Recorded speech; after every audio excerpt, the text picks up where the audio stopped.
The hibernation research that you found around that, can you just explain that in a short form? So I think a lot of CFS patients kind of know this, right? They've come to CFS because of a shock, whatever that shock is, whether it was an emotional shock or a traumatic shock or a disease, like a viral, post-viral type thing. And essentially it is this. The safest, from an evolutionary perspective, the safest place for you is a cave. Doesn't matter if it's the plague or a saber-toothed tiger or winter, the safest place for you is the cave. And so your body is going to do whatever it can to drive you into that cave. Lights become too bright, sounds become too loud, interactions with people just become overwhelming. You only want to be with those that make you feel safe. So your close family, for example, your close friends. Activity becomes too much.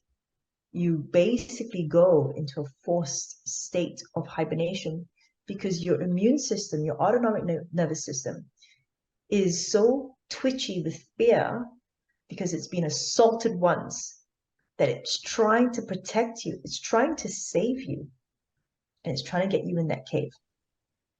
So what we're trying to do with baseline here, on the basis of the hibernation research and all that, is we're trying to give enough safety signals to the immune system, to the nervous system, and not having these pushes and crashes, because every time you crash, you re-trigger your nervous system, physically, emotionally, spiritually.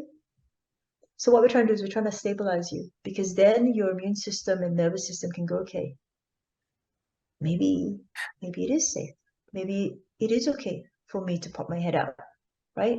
And if you're doing this consistently, you're essentially giving your nervous system a big hug, regular basis, because we're not talking about the prefrontal cortex here.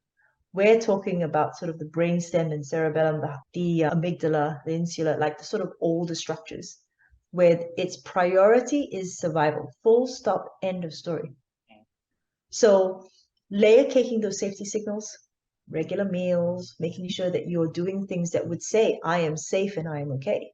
Yeah, the Like being blood in sugar sun. levels. You're big on blood sugar levels. Like I think that's often overlooked, of that eating frequently enough, fueling your system with energy, because that is a form of safety too. Yes, absolutely. Hormetic stress is a stress which is negative in the short term, but it's positive in the long term.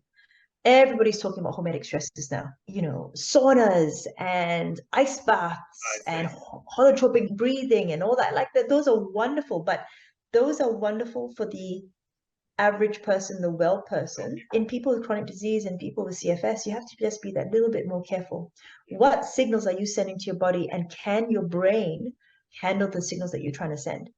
Does it understand that that short-term fasting isn't famine? The number of female patients I have who are well, not CFS patients, well patients who will lose their periods because their nervous system, their immune system is like, what is going on? Because they're doing extended fasting. And when you're going through extended fasting, if your prefrontal cortex is not truly engaged with the other parts of your brain, your autonomic nervous system, for example, it will think, wait, is this a famine? And if you are going through a famine, it is not the right time to procreate. You lose your period.